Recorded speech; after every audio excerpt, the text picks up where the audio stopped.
Alright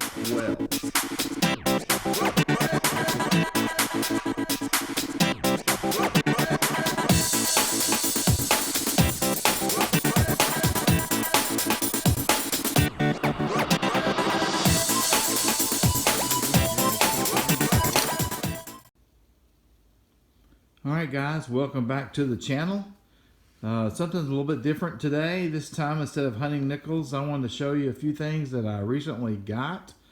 My wife and I just recently, this past weekend, drove up and over to Memphis. We are in the Birmingham area. We drove up to Memphis to visit two of our sons who live there, and they had a coin show there in Memphis. It was actually in South Haven, Mississippi, just a few miles south of Memphis, but we went over there. It's my first coin show, so I didn't know really what to expect, but it was kind of neat. I'll show you some pictures. But we had a great time. Spent an hour or two in there, and I ended up coming away with a few things because I didn't really know what I wanted to get or look at. But as you can see, I got me some white cotton gloves, a few more 2x2s for nickels, and then this is my first large cent penny or large cent here. Is from 1846. It's in rough condition, but that's okay for me. That was a pretty neat little coin there to get, and just to add that to my collection. And then I decided to get this V nickel. This is an 1883. It's in very fine condition, as you can tell here. And the reason why I got it, it has no cents. And when they first started doing these, printing these, they did not put cents up under the V there at the bottom. It says E plurimus, whatever that is. And so they quickly realized what some people were doing even back then, and this was roughly the same size and shape of a $5 gold coin. So some people were actually gold painting these or gold plating them and pass them off as a $5 bill. So they had to quit printing these and start putting cents at the bottom. So I picked up one of these, and I thought that was pretty cool. And then I got some buffalo nickels. These are all in, they have some mint marks. There's about 23 of them in here. They're from 1920 to 1929. I'm going to pull these out here in a second, and we'll go through them and look at them. And then I got these V nickels, 39 of them. These are all listed as good condition, so I decided to get those and add those to my collection. So I think what I'm going to start doing is collecting the V nickels and try to get them all from the same years, the ones I can afford, obviously. And same thing with the buffalo nickels. So what we'll do next is I'll pull out these buffalo nickels and we'll go over those, and I'll show you what I got. Alright, so I sorted these out, and I'll start over here. I've got a 1920S. These are all in just good condition. They're not the best shape, but they're okay. I'm happy with them. I've got those. Then I have a 1923S. I've got a 1924 Philadelphia. I've got like 11 1925 Philadelphia, and then one 1925 Denver.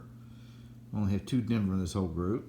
And then I got a 1926 Philadelphia, a 1927 Philadelphia, and then two 1927 San Franciscos. Here's the other Denver. I have a 1927 Denver and a 1927 San Francisco, and then a 1928 San Francisco, and finally a 1920, no, that's 29, I'm sorry, 29 San Francisco, and then a 1929 Philadelphia.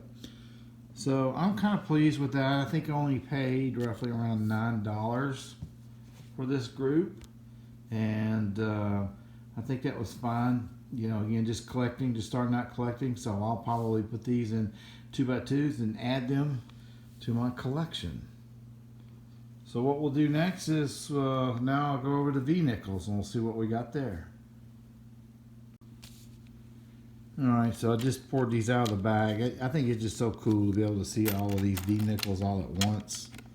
You know, I've only been doing this for a couple months, and I get excited if I find one V-nickel in my box. It's kind of nice to see all these. So we'll sort these out and see what we got. All right, so here are all my V-nickels laid out. Of course, there's the 1883 no cents right up there. But the V-nickel, or the Liberty Head nickel, was from 1883 to 1913. There was actually a few printed in 1913, but not many. But so in this little bag that I got here, there's about 39 of these nickels. They were all labeled as good, but I started out with a 1895, 1896, and 1897. I'm missing a 98 and a 99, but that's okay. And then I have consecutively from 1900 to 1912. In 1900, 1901, lots of 1902s, a 1903, a 1904, a couple of 1905s, several 1906, several 1907s, a couple of 1908, 1909, a couple of 1910s, a couple of 1911s, and several 1912s. So overall, I think that's pretty good. I can add those to the two that I already have. And let me see what those are. So here are the two that I've already found, believe it or not, in hunting nickel boxes. I've done approximately 6 to 8 nickel boxes, and I've been fortunate enough to find 2 V-nickels. I know that's kind of rare, but I'm very fortunate enough. So I found a 1907, seemed to be in very good condition, and a 1912D. So that's kind of exciting. So I'll just add the rest of these to my collection and try to fill in the gaps like the 98 and 99, and then of course all the ones between 1883 and 1895. So there we go. Those are the coins that I got this past weekend. I'm pretty excited about it. Appreciate you guys watching the channel. Tell me about what you think about my little stash of coins that I got. These V-nickels, by the way, I only paid like $25, so that was worth it for me, just to have all those. But tell me what you think about my coin stash.